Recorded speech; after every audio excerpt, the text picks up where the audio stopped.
Bonjour à toutes et à tous. Bienvenue à la séance 3 du module 16 de la méthode heuristique des mathématiques. Commençons par nos activités ritualisées. Au programme, une fleur des nombres et le nombre du jour est 51. À vous de jouer. N'hésitez pas à la maison à utiliser votre propre matériel pour cette fleur des nombres. Faites une pause sur la vidéo. Alors moi je vous propose des solutions pour représenter 51 de différentes façons. 51, c'est 5 dizaines et une unité. Pour faire 5 dizaines avec les cartes, je vais donc prendre 5 cartes de 10. Et pour faire une unité, eh bien, je vais prendre l'As. 1. Et là, j'ai 51. 10, 20, 30, 40, 50 et 1, 51. Avec la monnaie factice, eh bien pareil, je vais donc prendre combien de billets de 10 euros? Très bien, je prends 5 billets de 10 euros et 1 euro. Super. Avec les dizaines et unités, exactement la même chose. Je prends donc 5 dizaines et une unité. Si je prends les mains, effectivement, je vais donc prendre ici 2 mains, donc un groupe de 2 mains, ça fait 10 doigts, et encore 10 doigts, et encore 10 doigts, et encore 10 doigts, et encore 10 doigts, et puis un doigt. Et ici, j'ai 51 doigts. Si je prends les abacs, alors pour faire mon unité, je vais prendre cette partie-là, et pour faire 5 dizaines, eh bien, je prends ici. J'ai bien les dizaines et les unités. Et si je veux écrire 51 avec mes étiquettes nombres, eh bien je prends le mot 50, 50. Alors, je n'oublie pas les tirets, puisque nous mettons désormais des tirets entre chaque mot nombre, 50, et encore un tiret, 1. Et voilà une proposition pour faire 51 de différentes façons. Bravo les enfants! Allez, passe-toi un peu au calcul mental, pardon. Nous allons revoir la technique utilisée pour calculer ce genre d'addition en ligne. Je vous laisse vous en souvenir, faites une pause sur la vidéo. Alors 26 plus 15, j'ai déjà représenté les dizaines en rouge et les unités en bleu pour vous aider. Si je prends ici les dizaines et les unités pour faire 26, je vais donc avoir besoin de 2 dizaines et de 6 unités. Hop là. 4, 5 et 6. Pour faire 15, que dois-je prendre? Oui, très bien. Je prends donc une dizaine et 5 unités. Est-ce que quelqu'un peut me rappeler la question que l'on doit se poser avant d'écrire le résultat ici? Oui, très bien. Est-ce que je peux construire un nouveau groupe de 10? Vérifions. 1, 2, 3, 4, 5, 6, 7, 8, 9, 10, 11. J'ai 11 unités isolées. Est-ce que je peux construire un nouveau groupe de 10? Oui, très bien, je peux construire un nouveau groupe de 10. Je prends donc ces 5-là. 1, 2, 3, 4, 5. Et ici, je vais aussi en prendre 5. J'ai désormais ici 1, 2, 3, 4, 5, 6, 7, 8, 9, 10. Je peux procéder à un échange. Et qu'est-ce que je vais avoir en échange de mes 10 unités? Très bien, je vais avoir une dizaine. J'ai donc désormais 1, 2, 3, 4 dizaines et une unité isolée. Bravo! Maintenant, je vous demande d'appliquer cette méthode pour faire 18 plus 19. À vous de jouer. Faites une pause sur la vidéo. Alors, voici la solution. En passant par les dizaines et les unités, ici, il fallait donc prendre une dizaine pour 18 et 8 unités isolées. 4, 5, 6, 7 et 8.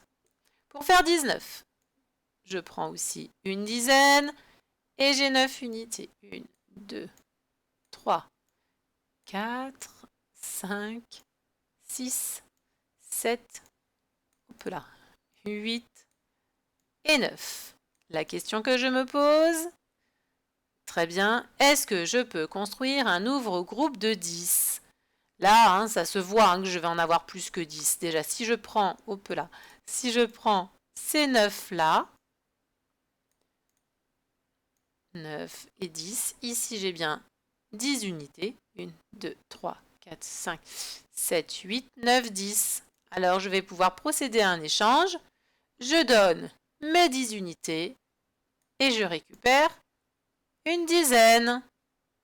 Je peux donc trouver le résultat. J'ai maintenant 3 dizaines et 1, 2, 3, 4, 5, 6, 7 unités. 18 plus 19 égale 37. Bravo les enfants, je suis certaine que vous avez trouvé. Je vous propose maintenant de revoir notre machine à enlever 2. Je vous laisse ici, si nécessaire, une bande, enfin un extrait de bande numérique qui va pouvoir vous aider. Première machine. Je vous propose de rentrer 14 dans la machine. Allez, c'est parti. Oui, super. 14 moins 2, 12. 14, j'enlève 1 et encore 1. Je recule donc de 2 cases. Deuxième machine. Allez, faites entrer 27. Combien avez-vous trouvé? Bravo, il fallait trouver 25. Je suis à 27, j'enlève 1 et encore 1. Machine suivante. Faites entrer 19. Combien avez-vous trouvé? Bravo! 19 moins 2, ça fait 17. 19, j'enlève 1 et encore 1. Et enfin, dernière machine. On fait entrer 21, c'est un petit peu plus difficile. Allez, c'est parti. Combien avez-vous trouvé? Super, il fallait trouver 19. Je suis à 21, j'enlève 1 et encore 1. Bravo les enfants! Et maintenant, nous allons passer à une activité un petit peu spéciale. Si nous avions été à l'école, nous aurions fait aujourd'hui un rallye mathématique. Oui, je vous entends déjà dire oui. Alors normalement, ce rallye est fait en équipe à l'école.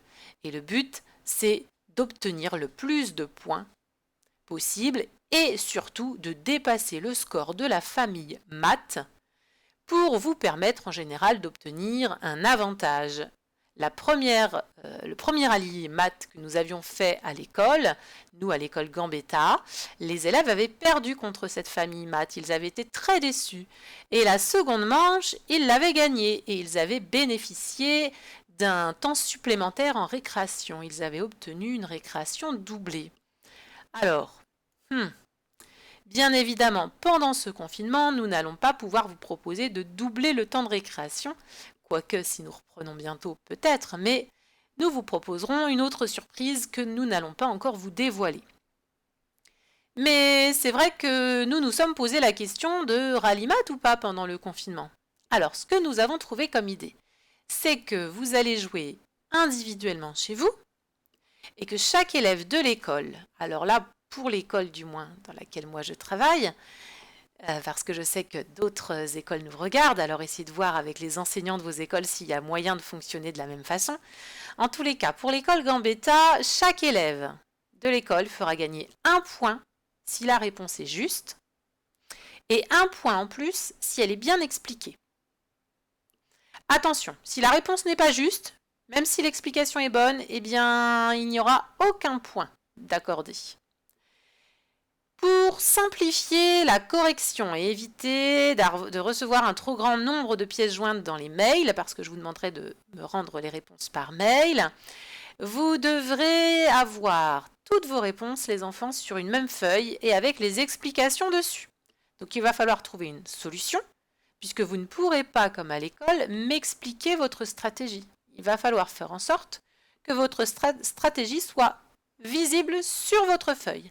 Et donc, toutes les réponses, il y a 3 problèmes qui vous seront proposés. Voilà, et bien toutes les réponses devront être faites sur une seule et même feuille, s'il vous plaît. Ou du moins, sur un seul document qui me sera envoyé. Vos réponses devront m'être transmises avant le 1er mai. Enfin, le 1er mai au plus tard. J'accepte le vendredi de recevoir encore des réponses. Les points donc de tous les élèves de CP de l'école seront additionnés. Et si le score dépasse 180 points, vous aurez une petite surprise. Est-ce que c'est clair? En fait, 180 points, c'est l'équivalent de 30 participations d'élèves. Donc, je compte sur vous. Allez, c'est parti. N'hésitez pas les parents à jouer le jeu avec vos enfants et à passer du temps avec eux pour faire en sorte que les explications soient les plus claires possibles afin de faire gagner des points. Je vous propose le premier exercice. Thomas a ouvert son livre. En ajoutant les numéros de la page de gauche et ceux de la page de droite, il obtient le nombre 65. Quels sont les numéros de ces 2 pages? Donc, il est en train de lire son livre. Vous savez que sur les livres, il y a des numéros de pages.